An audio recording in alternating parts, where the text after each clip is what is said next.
Welcome to Book Summary Podcast, your gateway to personal transformation.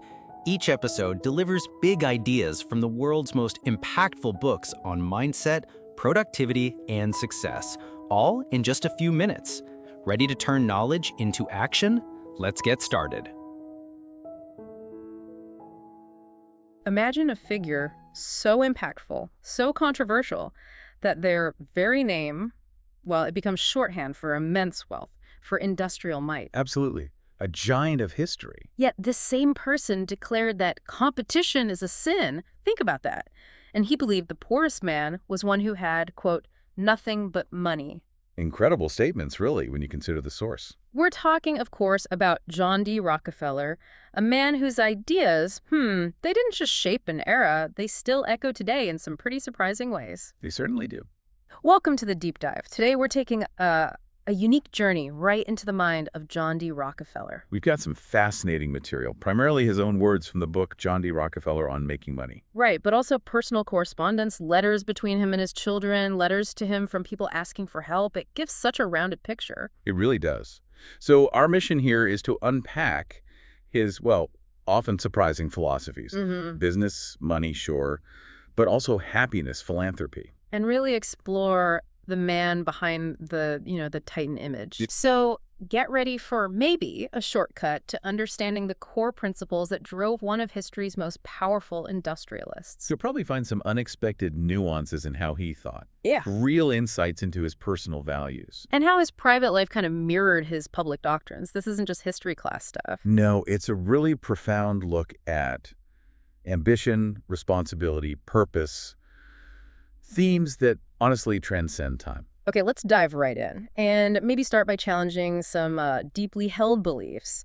Because Rockefeller certainly wasn't afraid to do that. He had this stance. It's still pretty radical today. Indeed. We're starting with a direct challenge to what, many consider a fundamental part of free market capitalism, a concept that underpins so much. Okay, let's unpack this then. Competition is a sin. I mean, coming from the man who built Standard Oil. Arguably the monopoly. That's a statement that just stops you cold. It does. It feels almost heretical, doesn't it? Totally. Everything we're taught, entrepreneurial drive, market forces, it all seems to hinge on competition. So I wonder, was this like a core belief, or was it just a handy justification for the consolidation he was already doing? That's the million-dollar question, isn't it? But the evidence suggests, for Rockefeller, it wasn't just a convenient line. He genuinely seemed to view competition, especially in, quote, large affairs, as profoundly inefficient. Outdated, even. Outdated? How so? Well, he explicitly said, the day of individual competition in large affairs is past and gone. He went even further, going back to it like ditching efficient machines for hand labor. Wow. So it wasn't a moral thing against competitors, but an economic thing. Like, it was just dumb. Pretty much. An economic anachronism, a drag on progress. He saw it as a flaw in the whole system, the old way of doing business. So if competition is a sin, what's the alternative? He famously said, I would rather earn 1% off 100 people's efforts than 100% of my own efforts. That's a big shift. It's huge. It's not about being the lone hero entrepreneur. It's about orchestrating this massive collective effort, like building a machine where everyone's a small optimized gear. That's a great analogy. But, today, with solopreneurship and personal branding being so big, does that collective idea still work? Or is it just an industrial age thing? Oh, I think it absolutely holds up, just maybe in different forms. His quote speaks directly to leverage, to scale. He knew individual effort has limits, right? What? No matter how hard you work. Exactly. So his alternative was the industrial combination. He insisted these combinations are a necessity for businesses to grow, to go nationwide, even international. You really believe people would come around to it? He was convinced. He said the sober good sense of the people will accept this fact when they have studied and tried it out. He saw it as inevitable, progressive, like natural selection for business. You mentioned modern examples. Think about today's tech giants, an Amazon, a Google. They leverage huge networks, millions of sellers, creators. They aren't doing 100% of the work themselves. Okay, they're earning small percentages off millions of others. Precisely. The model's remarkably similar, just applied to information or marketplaces instead of oil. But even Rockefeller, so sure of his vision, he couldn't have been totally blind to the downsides, the risks of that much power in one place. Did he ever, acknowledge the dangers of monopoly? He did, and surprisingly directly. He stated that the power conferred by combination may be abused. That's a direct quote. Okay, so he knew. He knew. He was aware combinations could be used for speculation in stocks rather than for conducting business, or that prices may be temporarily raised instead of being lowered. He acknowledged the potential for exploitation. But he still pushed forward. Yes, because he clearly believed the benefits, efficiency, stability, scale outweighed those risks, provided the combinations were managed responsibly with a higher purpose. He saw abuses as symptoms of bad management or bad intentions, not flaws in the combination idea itself. And Standard Oil, his own creation, which, let's face it, became the symbol of the ruthless trust. How did he frame its impact? Necessary evil, just business, or... He saw it as this monumental force for good, almost civilizing, you could say. He called Standard Oil one of the greatest, if not the greatest, of upbuilders we ever had in this country, or in any country. Upbuilders. That's a strong word. Very.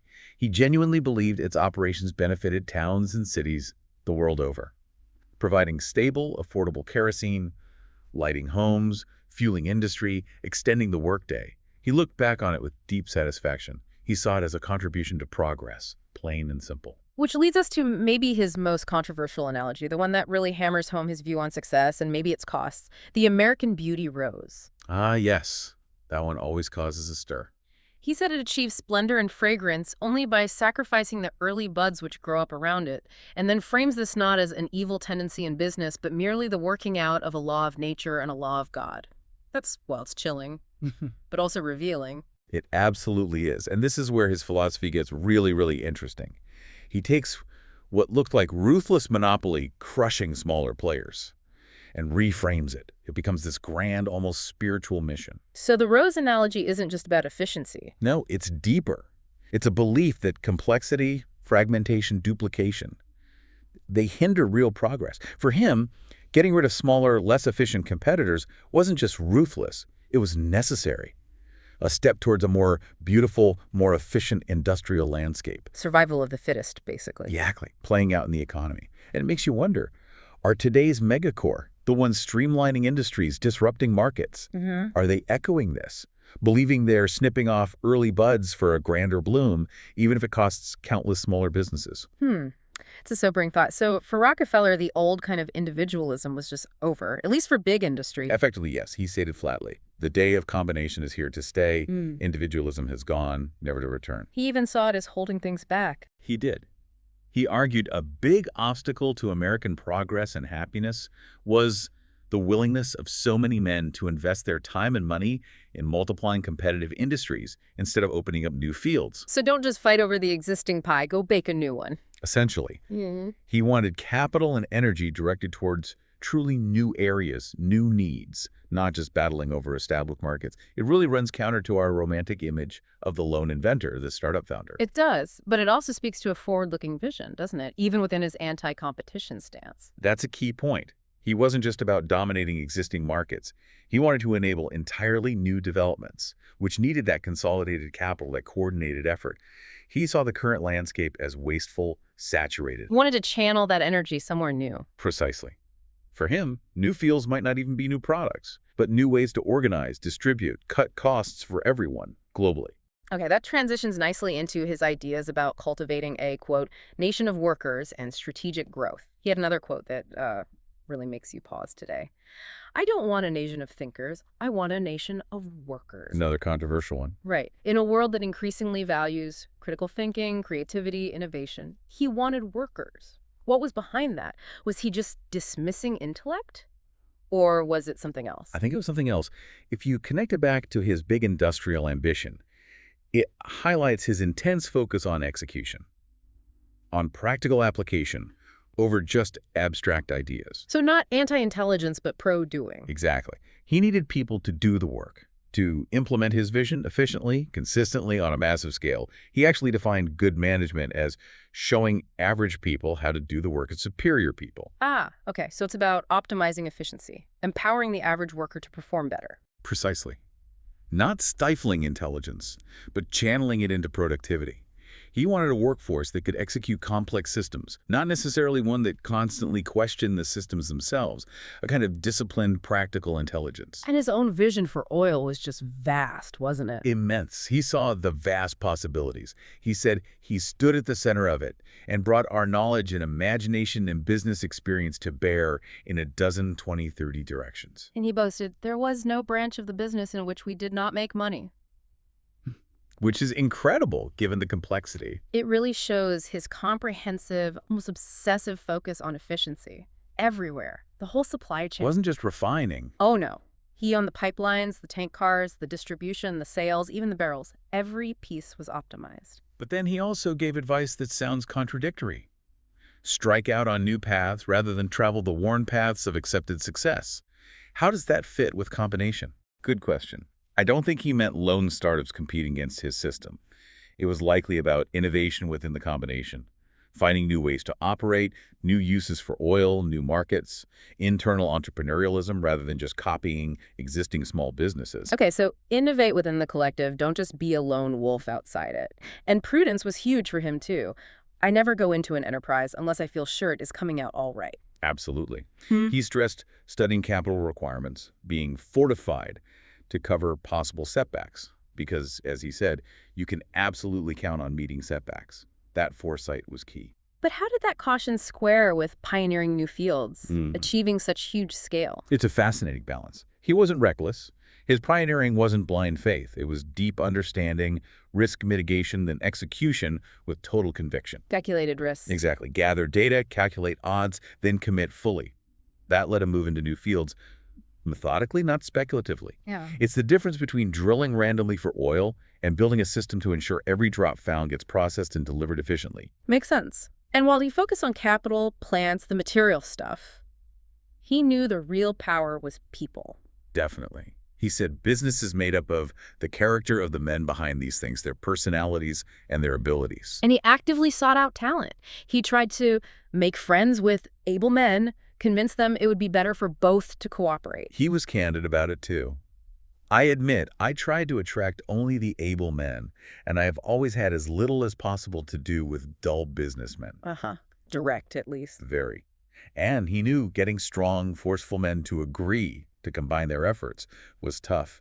It often meant long negotiations, big concessions. So he wasn't just buying companies, he was acquiring the talent inside them. And structuring things so they'd want to work within his system. He knew the hardest part wasn't just beating competitors, but convincing other strong leaders his way was best for everyone. What about government? Legislation? He was always under scrutiny, facing antitrust laws. How did he view those attempts to curb his power? He basically argued they were futile because they tried not to control, but to destroy. He saw them as misguided, counterproductive. He thought they just didn't understand. Pretty much. He claimed abuses can be minimized if legislators would just accept combinations as a powerful, necessary instrument of industry and work to manage them, not kill them. He wanted cooperation, regulations that helped efficiency, not dismantled it. Let's shift to his personal foundations. It wasn't just the industrial era that shaped him. He talked about his upbringing, a peculiar training in my home that was business training from the beginning. Those early anecdotes are so revealing. Like milking a cow at 7 or 8 and doing it as well as a man could. Right. That teaches self-reliance, mastery from day one. Not just getting it done, but doing it well. And driving a horse at 8, his father's instructions. My son, hold very carefully going down the hill. Don't let him stumble. When you are on the level road, let him trot right along. It's a perfect metaphor for his whole business philosophy, isn't it? Caution when risks are high downhill, don't stumble. But relentless efficiency when it's safe level road, trot along. Calculated risks, efficiency, adapting. Yeah. Learned really young. Exactly. Not just hard work, but smart, disciplined work. And he was driven. He remembered being hungry in those days, running up and down the tops of freight cars, hurrying up the boys, just relentless energy. We can almost picture it. He also believed his country upbringing gave him an edge. You have not had the struggles in the city that we have had who were reared in the country. A common narrative then, right? Yeah. The tough country kid outworking the privileged city folks. He even challenged them. Don't you notice how the men from the country keep crowding you out here, you who have wealthy fathers, saying, we men from the country are willing to do more work? It shows his conviction that character and drive were forged in hardship. He saw himself as proof and maybe viewed those without that background as less prepared. Which ties into his belief in persistence. I didn't think of discouragement. What I thought of was getting that job. He needed work, or his father would send him back to the country. A powerful motivator, that. He faced many refusals, but did not give up. He admired persistence, said, "It will win in the end." What fueled that, do you think? Just necessity? Necessity, sure, but also this incredible inner resolve, a deep belief in himself. That effort would pay off. Obstacles weren't barriers, just temporary problems to solve systematically. And that persistence went hand in hand with thrift. Discipline, taught to keep the money, how it didn't burn a hole in my pocket. Which led to his advice about Ledger A. Right, the little ledger. For young men, tracking everything. Receipts, expenditures. Yeah. But also, crucially, the small sums he was taught to give away regularly. Wow. Even giving was tracked from the start. Part of the discipline. Exactly. Understanding money flow, accountability, foresight, and planting the seeds of philanthropy early on, it became the bedrock for his later massive financial operations. A practical lesson for anyone, really. Beyond discipline, he stressed singleness of purpose, called it one of the chief essentials for success in life. He warned that lack concentration meant you couldn't achieve big things.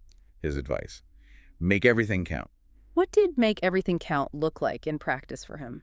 An almost obsessive focus on eliminating waste, maximizing every resource, every interaction, every decision, not just big strategy, but accumulating tiny gains. Yeah. Every rail car, barrel, employee hour, drop of oil, it had to serve the purpose. No scattered energy. None. He believed that was a recipe for mediocrity in business or life. And this focus applied long-term, too. He advised against temporary or sharp advantages. Said don't waste effort on petty triumph unless you want a life of petty success. He urged people to be sure that before you go into an enterprise, you see your way clear to stay through to a successful end. Look ahead. How did he maintain that long view in an era of booms and busts, quick money? It's such a contrast to today's short-term thinking.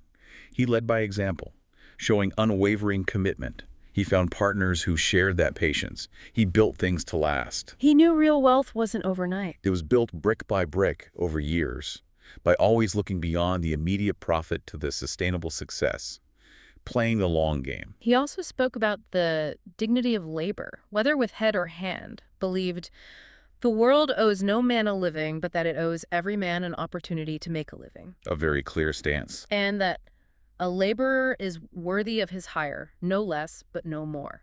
In the long run, you contribute an equivalent for your pay. Seems strict. It's definitely a product of its time. Opportunity meant access to work, not a guaranteed outcome or living standard. That no less but no more is a very transactional view. Compensation tied directly to measurable contribution. How does that land today, with talks of living wages, UBI? Well, it's often critiqued now for putting too much burden on the individual, maybe overlooking systemic issues. It really highlights how much societal expectations around economic fairness have shifted. It does. Another principle, learning by listening. Remembering what other people tell you, not so much what you yourself already know. And that famous line, success comes from keeping the ears open and the mouth closed. I love that one too. And it was key to his strategy. He was a visionary, yes, but also an incredible listener. Absorbing information from everywhere. Competitors, suppliers, employees, critics. He listened to understand, to gather intelligence. It let him spot patterns, anticipate shifts, find opportunities others missed. His silence wasn't just strategic, it was a tool for learning. And on relationships. Very pragmatic. A friendship founded on business is better than a business founded on friendship. Not exactly warm and fuzzy. Definitely efficient, though. Realistic for the world he was in. He knew friendships could cloud judgment, bring in sentiment where clear decisions were needed. A business relationship has clear goals, shared interests. Exactly. It removes the risk of personal feelings derailing the enterprise. Not cold, maybe, but certainly unsentimental. The business came first. He also warned against overexpansion. Said building a second factory when the first meets demand adequately and cheaply is a waste of national wealth, causes heartache and misery. Seems anti-growth at all costs. It fits perfectly with his efficiency principle. He saw overproduction, unnecessary duplication as a drain, leading to price wars, bankruptcies, instability. So controlled growth, supply matching demand. Right. Better for his bottom line, sure, but he believed better for the whole economy, too. Stability and sustainable profit, not just raw expansion. And lastly, this very odd advice. Don't be a good fellow, he said. Be moderate. Don't let good fellowship get the least hold on you. Feared it could ruin you, your family, for generations. Intense. A light chuckle. Yeah. Yeah, company picnics probably weren't his thing. It speaks to this almost monastic dedication and awareness of distraction's dangers. What was the threat in good fellowship? Excessive socializing, indulgence, letting personal feelings override professional judgment. He saw it as a threat to the rigorous discipline needed to build and keep wealth and character. It could erode morals, lead to bad spending, distract from the mission. A generational risk, even. Shows his extreme self-control. Okay, shifting gears. You can't talk Rockefeller without talking about the criticism. The public scrutiny. He was branded a frightful ogre. How did he handle that onslaught? He had this very consistent, maybe slightly chilling strategy. Keep silent under attack and let our acts speak for themselves. Passive but resolute. Exactly. Prioritize the vision, the operations over public opinion battles. He even said, you can abuse me, you can strike me if you'll only let me have my own way. Wow, that really shows his priorities, the business objectives, the long-term vision. That was everything. He seemed incredibly secure in his convictions, regardless of what people thought. Utterly. He knew the narrative. He acknowledged he'd been made into a sort of frightful ogre display, calling it a favorite resource of men seeking public favor. He didn't think the criticism came from ordinary people. No, he blamed the self-seekers who would be leaders. He mostly attributed it to my business competitors, men who would have bested me if I had not bested them, and from public officials seeking favor, agitators, and demagogues. So basically, sour grapes and political maneuvering. That's how he saw it. People with their own agendas, politicians wanting votes, rivals wanting to undermine him, activists needing a villain. He'd push back sometimes, though, right? Oh, yeah. He'd ask, what advantages had I that every other poor boy did not possess? No one could have begun life with less than I had. Or, does any fair man accuse me of grinding him down? He admitted fallibility. A man so busy cannot be always right, but fundamentally believed his overall intent was good. But how do you stay optimistic under that constant fire? He called the remarks cruel and hurtful, yet he said, I never despair. I am never a pessimist. I believe in man and the brotherhood of man, and I am confident that everything will come out for the good of all in the end. Where did that resilience come from? It really makes you wonder, doesn't it? He found strength in his own conviction, his belief in that greater good. It's that classic internal compass versus external validation thing. His faith played a role. A huge role, I think. He believed he was acting according to God's will, a force much bigger than public opinion. That gave him this incredible moral certainty. He believed in the long arc of progress that his work served that good, despite temporary controversy. Did he dismiss all criticism? No, he claimed he could distinguish slander versus deliberate, sober, and fair criticism, which he said is always valuable and it should be welcomed. He insisted fair criticism has not embittered me.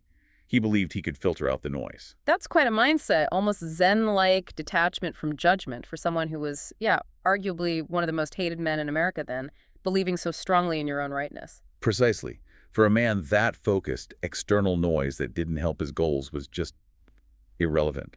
His internal conviction was the only measure that mattered. Let's talk about money itself. For the man synonymous with wealth, his views were, nuanced, even paradoxical. They really were. He condemned the man who devotes all the hours of the waking day to the making of money for money's sake as nothing more despicable and pathetic. He's even said, if your only goal is to become rich, you will never achieve it. How does the ultimate capitalist square that self-deception? Or did he genuinely believe he was after something else? I think it's fundamental to his whole philosophy. Money wasn't the end goal. It was a means, a tool, a resource for a higher purpose. He called it the best of friends, didn't he? Yes, if not the best friend you have, if used properly. But he also warned it could be very harmful because they do not know how to use it properly. Yeah. Leading to idleness, destruction. So his accumulation was for what? Giving. In his mind, yes. Building, organizing, and ultimately giving back. He believed if chasing money itself was the only goal, life became hollow, meaningless, devoid of real contribution. So his ambition wasn't just getting rich. He explicitly said so. I had no ambition to make a fortune. Mere money-making has never been my goal. I saw a marvelous future for our country, and I wanted to participate in the work of making our country great. I had an ambition to build. How did he avoid that trap himself? He was ridiculously good at making money. It seems it was that clear vision for industry for the nation that anchored him. The fortune was a necessary byproduct, the resource that enabled the building. The drive wasn't just accumulating dollars. It was the challenge, the satisfaction of creating efficiency. And the conviction he was contributing to society through economic means. That sense of purpose elevated it beyond just commerce, which informed his very philosophical definition of wealth. The one about desires and income. Right. A man's wealth must be determined by the relation of his desires and expenditures to his income. If he feels rich on $10 and has everything as he desires, he really is rich. Very subjective, internal. And that leads to maybe his most profound statement. The poorest man I know of is the man who has nothing but money. Nothing else in the world upon which to devote his ambition and thought. He added that such a man doesn't help his own character or anyone else's. So money isn't just what you have, but what you do with it. What else you value, how it helps you others. That really cuts against our modern obsession with wealth as the ultimate scorecard. It fundamentally challenges it. For him, money without a higher aim was a dead end. It robbed you of purpose, ambition, meaningful engagement. True richness was in the richness of life, relationships, pursuits, contribution. Without those, even huge wealth is a burden. Spiritual poverty. He worried about his own family becoming wasteful too. Yes. Said it would hurt grandfather a great deal if his boys became wasteful, extravagant, careless with his money, passing down that discipline. Wealth is responsibility, not just privilege. Which circles back to Ledger A again, that accountability. Exactly. Deliberate management. Financial integrity and transparency were as important as earning, a lesson he clearly wanted passed down. Beyond money, what about happiness? He said, it is wrong to assume that men of immense wealth are always happy, and it is a mistake to assume that the possession of money in great abundance necessarily brings happiness. Common sense, maybe, but hearing it from him... It carries weight. He knew money didn't buy contentment. He'd seen it, maybe felt it. Material abundance doesn't equal joy. But didn't he also say the only thing that gave him pleasure was seeing dividends come in? He did say that, quite candidly. But he immediately added that happiness from money comes from their ability to do things which give satisfaction to someone besides themselves. Ah, so the pleasure wasn't just the money itself, but its utility for doing good. That seems to be the deeper point. The ability to use it for external good brought more satisfaction than just having it pile up. And his own life, despite the stress, the criticism, he seemed content. He called it one long, happy holiday, full of work and full of play. I dropped the worry on the way, and God was good to me every day. How did he drop the worry? That sounds impossible for someone running his empire. It's remarkable. It suggests he found real joy and purpose in the work itself. Maybe he compartmentalized the pressure. He viewed work as play, a challenge. Faith helped let go of anxiety. His deep faith certainly provided a framework for trusting a higher plan. And he clearly believed a life devoted only to pleasure was pointless. I can think of nothing less pleasurable, he said. Satisfaction came from meaningful effort, not indulgence. He also tied happiness to connection, to humanity. Very strongly. If a man lives his life to himself and has no regard for humanity, he will be the most miserable man on earth. All the money will not help him to forget his discontent. A solitary life makes you sullen and wretched. Powerful counterpoint to the isolated tycoon image. So happiness was in purpose and connection, contributing to something bigger. Absolutely. Despite his business methods, his private thoughts show he understood that fundamental human need. His definition of happiness was simple. Find what interests you and that you can do well and put your whole soul into it. Total engagement. Flow state, almost. Right. Deep engagement in meaningful work brings contentment. And not just in business. He stressed learning early to take an interest in other fields than business. Golf, gardening, philanthropy. Exactly. It gave him intellectual stimulation, a necessary break. It allowed him to shift business cares without regret. Broad interests were key for well-being. And that connects to his idea that the only thing which is of lasting benefit to a man is that which he does for himself. Which sounds selfish at first. But it's not. It's about personal growth, self-improvement, which then allows you to contribute more effectively to the world. And finally, a very human source of happiness for him, trust. What a great boon it is to have another man tell him that he believes in him, that he trusts him. What a happiness all my business experience has been because my associates believed in me, trusted me implicitly. It really shows that for all the systems and efficiency, that human element of trust was deeply satisfying personally. Even in that ruthless world, genuine trust with collaborators brought profound fulfillment. Maybe it was the ultimate lubricant for the whole machine. Let's move into what might be his most lasting legacy, philanthropy. How he saw wealth as a sacred trust this conviction. God gave me my money. Absolutely foundational. And more specifically, I believe the power to make money is a gift of God, to be developed and used to the best of our ability for the good of mankind. It was a duty. A divinely appointed mission. Wealth creation wasn't just business. It was moral, religious obligation, tied deeply to that Protestant work ethic. He laid out a threefold duty. It is a religious duty to get all the money you can, fairly and honestly, to keep all you can, and to give away all you can. A stewardship model. Wealth held in trust. The keeping part was crucial, though. Yes, for investment and growth, to generate more to eventually give away. And then this core idea, the one that really reshaped modern philanthropy. Giving should be entered into in just the same way as investing. Giving is investing. That wasn't just a metaphor, was it? Not at all. And it forces us to ask, how do we define charity? For him, it wasn't just altruism, easing immediate pain. It was about maximizing long-term impact, applying rigorous business principles. He said he wanted to know he was putting money where it will do most good. Which meant a meticulous analytical approach. Identify needs, fund research, ensure tangible, lasting results, like a smart business investment. He wanted a return on his philanthropic capital measured in human flourishing, systemic improvement, revolutionary for his time, moving from handouts to strategy. This approach also meant he was critical of inefficient giving. Very critical. He saw waste everywhere. Said, enough money has been squandered on unwise educational projects to have built up a national system of higher education, if the money had been properly directed. He insisted charity is injurious unless it helps the recipient to become independent of it. Right, and cautioned against duplicating effort, starting new charities when existing ones could be strengthened. What kind of inefficiencies bothered him most? Fragmented efforts. Small charities duplicating services, lacking professional management, giving temporary relief without tackling root causes. Money going into projects that weren't scalable, fostered dependency, or just didn't work. His focus was on the best philanthropy, which he defined not as traditional charity, but as the investment of effort or time or money, carefully considered, to employ people, develop resources, give opportunity for healthful labor where it did not exist before. Self-sufficiency, economic empowerment. Exactly. He called it the search for the finalities, a search for cause, an attempt to cure evils at their source. Think of his funding for medical research, eradicating diseases like hookworm, or creating universities like Chicago enduring institutions. He also had ideas about fundraising itself. Yes, very pragmatic.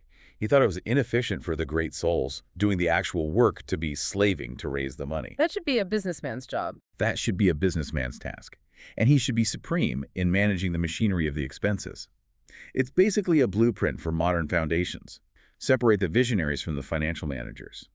Different skills needed. And his advice for giving still mixed caution and faith. Always go carefully, be conservative, be sure you are right, and then do not be afraid to give out as your heart prompts you and as the Lord inspires you. That blend of analysis and guidance defined him. Beyond strategy, his faith was just central. There is nothing in this world that can compare with the Christian fellowship, nothing that can satisfy but Christ. How did that manifest day to day? It permeated everything, not just Sundays. It was a guiding philosophy. Devout Baptist, regular churchgoer, Sunday school teacher, he spoke often of the moral obligations of wealth. The Bible was key. Absolutely. He stressed Bible study. We can never learn too much of his will, his messages, his advice. Said each time the lessons are studied comes some new meaning, which will make us better. It provided his moral compass, however controversial his business actions seemed to others. He applied principles like honor everywhere, not just business. Yes. The whole system of proper relations, whether it be in commerce or in the church or in the sciences, rests on honor. And he thought the church could learn from business. Surprisingly, yes. He said church representatives, often critical of businessmen, have some great lessons to learn, and would learn them as the two types of workers grew closer. A call for reconciliation, almost. Like they could learn efficiency from business and business learn morality from the church. Something like that. Yeah. He envisioned collaboration for the greater good. He also explained vast wealth in single hands. How did he justify that? He saw it as universally diffused because it's kept invested, passing into pay envelopes weekly. And it was the duty of men of means to manage it until someone better came along to administer it for the general good. Temporary stewardship again, holding the fort. Exactly. Not absolute ownership. Let's look at how these values played out with his children. The personal letters are fascinating. What do they show about the man himself? The letters to his son, John D. Rockefeller Jr., show this intense mix. Deep fatherly love, but also sky-high, almost crushing expectations for carrying on the legacy. Definitely. They're so tender. Your loving father. He shares his joy in his son's life, even boasts about his own sleigh rides 80 miles in 2 days. You get a glimpse of the man behind the empire. And that 21st birthday letter. The $21 check is sweet, but the words, how much happiness we all have in you, how much we are looking forward to and relying on you for in the future. It's a blessing, but wow, what pressure. He tells him the confidence your life inspires is of more value than all earthly possessions, and links his son's good directly to the good you bring to others. It's a clear mandate. Wealth is secondary to integrity and purpose. And John Jr.'s response, it's so humble. Grateful, but feeling he should bring much more. Wanting to be half as generous, half as unselfish as his father. You really feel his struggle to live up to it. He apologizes later for causing anxiety and pressure, calls his failed effort a hard lesson. The weight of that legacy was real. Immense. And the burden of wealth itself weighed on both. In 1917, the father lamented how government taxes, a first mortgage, he called it, were cutting his ability to give. He expected to pay $20 million soon. $20 million back then. Exactly. And he advises John Jr. to be rational, restful, right-minded, avoid overtaxing himself, let others share the load. It sounds like he's feeling the pressure and preparing to hand things over. Which he did, right. Those huge stock transfers in 1918. Yes. American Linseed, Atlantic Refining, Standard Oil of New Jersey, major chunks of the empire, essentially giving his son control. It was a clear handover of responsibility. And John Jr.'s reply to those stupendous gifts, he felt the burden of the responsibility would be almost crushing, if not for the vision of the wonderful opportunity for useful service. He pledges to emulate his father's generosity, live up to the high standards of intelligent giving. He found courage thinking of his father's patience, bigness of heart, Christian tolerance. Later, the father sends multiple $500,000 checks in 1920. John Jr. jokes about the delightful habit. Seems like a loving, if maybe formal, relationship. A unique mix of family affection and, almost corporate succession planning for philanthropy. The father's final counsel in 1922 emphasizes trust in John Jr. to carry out his own plans, reiterating that, go carefully, be sure you are right. Advice. A full handover with blessing and guidance. Now, the letters with his daughter, Edith Rockefeller McCormick, they paint a different picture. A real desire for intimacy, for purpose. They do. She asks for family history, wants to connect with his real self, feel the warmth of a simple human soul. That longing for closeness is so clear. It really highlights the different expectations and opportunities for his kids. And it raises that question about gender roles then. John Jr. was groomed to manage billions. Edith, despite her obvious earnestness, had to ask for the means and confidence to do similar philanthropic work. She points it out herself, right? John is privileged in a way which Alta and I, as yet, have not had. She says she's willing to shoulder our inherited responsibilities if we were permitted to. You see the same spirit, the same sense of responsibility, but a very different dynamic about opportunity and control. She specifically asked for more stocks to increase my income, to support causes, noting she already gave away most of her allowance. She was already doing it, just wanted more autonomy. And her father's reply expresses regret that she should not have taken my advice in respect to the use of the funds which I'd given you. Suggests a disagreement on how she was managing things, maybe not fitting his investment model. But his main concern for her seems different. Heartbreaking, really. It's about her children. The great question of your being present with your children. How sadly they need your presence. How very solicitous we all are for them. It's profound paternal concern, yes, but rooted in the gender norms of the time. John Jr. gets the world. Edith is reminded of domestic duties. His closing. I am not lecturing, scolding. I love you, Edith dear, and I am still hoping. Shows his love, but also his pain and maybe disappointment, focused more on her role as a mother than her philanthropic dreams. Exactly. It highlights that tension between her aspirations and the societal parental expectations. But Edith's later letter, recalling childhood memories, his voice, her mother cutting nails, him rubbing her back for prickly heat, shows that deep down, there was that desire for simple family connection, maybe lost amidst the scale of their lives. Now let's think about Rockefeller opening his mail. Imagine the flood of requests. These letters give us such a snapshot of American society then, the sheer volume of need. How did these individual, often desperate pleas hit him? Did they challenge his systematic approach or just confirm it? That's a great question. The sheer volume must have been staggering.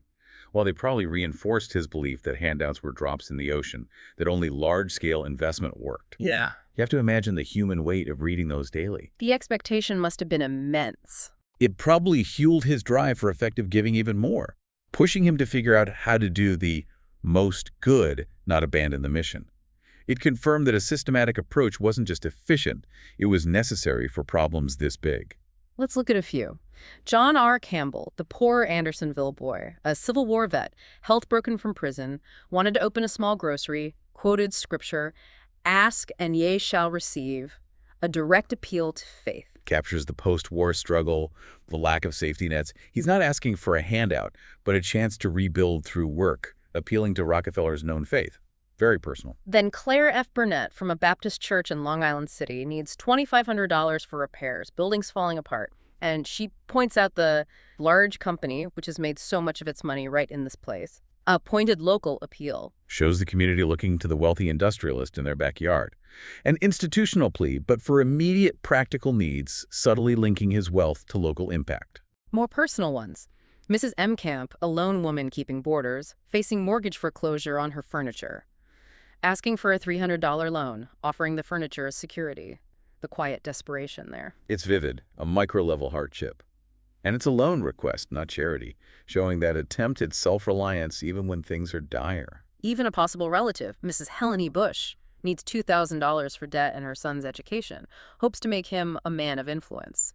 Mentions her husband's failing health. The family connection adds complexity. That claimed connection was common. This letter shows that aspiration for upward mobility via education and how easily illness could derail a family.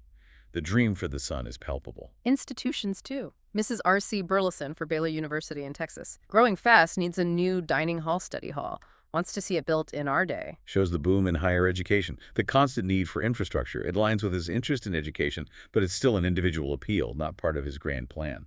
And finally, Pastor A.M. Hand. Very direct. First, you have the money and we have not. Second, it is a worthy cause. Third, you are a Baptist. Needs $1,000 for his church because of local strikes hitting donations. Blunt appeal to shared faith. Strikingly direct, almost a theological case for why he should give. Each letter shows the diverse needs, the crushing expectations. It must have reinforced his belief in needing a structured, impactful approach, not just reacting to every plea. It definitely contextualizes his philanthropic principles. The overwhelming demand probably shaped his resolve for systemic solutions, not just opening the checkbook. These pleas, even if not funded directly, surely informed his thinking on deploying resources for the most good. Absolutely. They underscore the urgency of building institutions and systems to tackle issues at scale, not just offer temporary fixes. So we've taken this deep dive into John D. Rockefeller's world. Complex, contradictory, the shrewd industrialist calling competition a sin, the disciplined man measuring wealth by purpose, not just dollars. We explored his nuanced views on happiness, his deep faith, that strategic, almost business-like philanthropy, and the intimate family dynamics around wealth and responsibility. Key takeaways. The vision for combination, dignity of labor, character, perseverance, faith intertwined with everything. The sources show a man who, controversial methods aside, truly believed in building, in progress, in using resources for mankind's good. He was a product of his time, definitely. But his ideas on efficiency, strategic giving, they still resonate powerfully. So the final thought for you listening, in a world still wrestling with wealth, concentration, competition, finding purpose, what lessons can we draw from Rockefeller? Does his strategic investing in the world challenge us to think differently about how we contribute time, talent, resources? Perhaps the biggest question he leaves us with is this. If wealth is a sacred trust, what does it truly mean to use it for the good of mankind in our complex, interconnected world today?